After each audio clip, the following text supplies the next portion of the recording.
du Sud.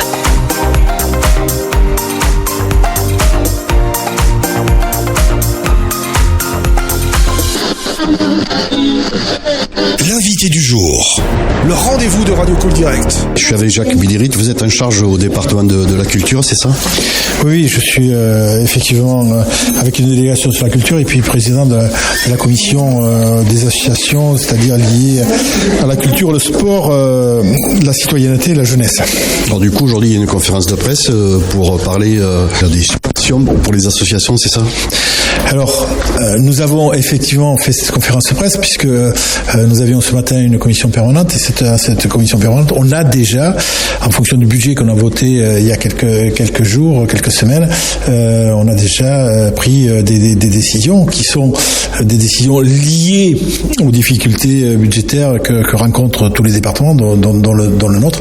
Et donc, nous avons voulu faire cette conférence de presse avec mes collègues sur le sport, sur la jeunesse et sur la citoyenneté pour dire la façon dont nous avons travaillé de manière à accompagner environ quand même 800 associations dans le département. Du coup, le budget c'est 4 millions d'euros, c'est ça, et malgré la baisse des dotations, vous avez réussi quand même à rester à ces chiffres-là ? Oui, on va distribuer 4 millions d'euros. C'est un montant. On est les premiers, bien sûr, hein, la première collectivité qui accompagne les associations dans le département. Et nous avons essayé de faire en sorte d'être les plus équitables possibles dans la répartition. Ça veut dire que nous avons regardé la façon dont on tenait compte des restrictions budgétaires en fonction des secteurs, en fonction des associations. Du coup, ça a été compliqué, c'était un peu casse-tête pour refaire un même budget. Vous savez, quand on a un budget en augmentation, tout va bien. Gérer l'abondance, c'est simple. Gérer la pénurie, c'est beaucoup plus complexe. Donc, on a pris un certain nombre de décisions générales, c'est-à-dire que nous avons décidé de faire une année blanche sur les événements que nous organisions.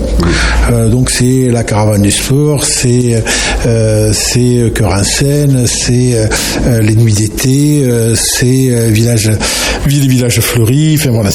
Donc ça, c'est sur les événements que nous on faisait. Donc ça vient permettre d'être moins impactant pour les associations, puisque nous on ne fait plus nos événements.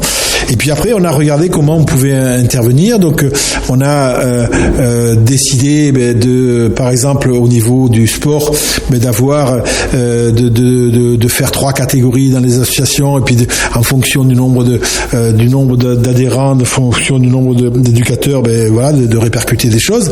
Pour ce qui est de la culture, nous avons fait un choix un petit peu différent, qui était d'être beaucoup plus sur du sur-mesure,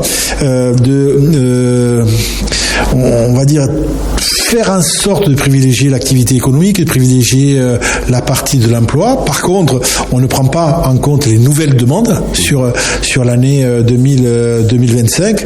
On ne les prend pas en compte financièrement, mais en termes d'accompagnement en ingénierie ou en assistance technique, ça par contre, on continuera à le faire.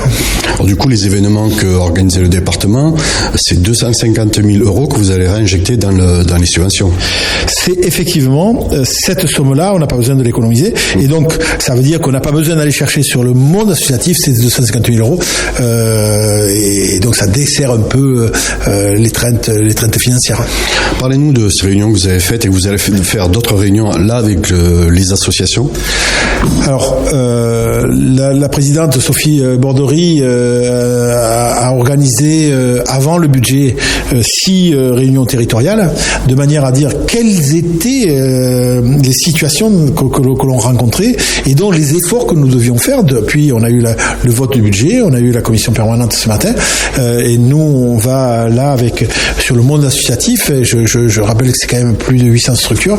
On va faire 3 réunions territoriales, une sur la Genée, prenant en compte les associations de la Genée et du Néraquet, une sur le Villeneuvois, prenant en compte les associations de Villeneuve et de Fumel, du Villeneuvois et de Fumelois, et puis une sur le Marandais, prenant en compte la totalité sur Tonnes, Cassé-Jaloux, Miramont.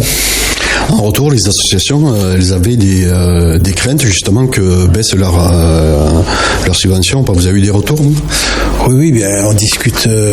On a la chance d'avoir une qualité de relation avec les associations et donc on a beaucoup discuté avec elles. Elles savent très bien dans les conditions dans lesquelles nous sommes. Vous savez que des collectivités, pas des moindres, ont décidé de ne plus avoir de participation avec le monde associatif. Nous, c'est pas du tout le choix que l'on a fait, même si certains, au niveau du département, nous demandaient d'être très rigoureux et de ne plus accompagner le monde associatif. C'est pas le choix que notre majorité a fait. Nous, on a décidé de continuer à l'accompagner, même si, effectivement, encore une fois, on est sur une baisse globale. Direct, priorité à la parole.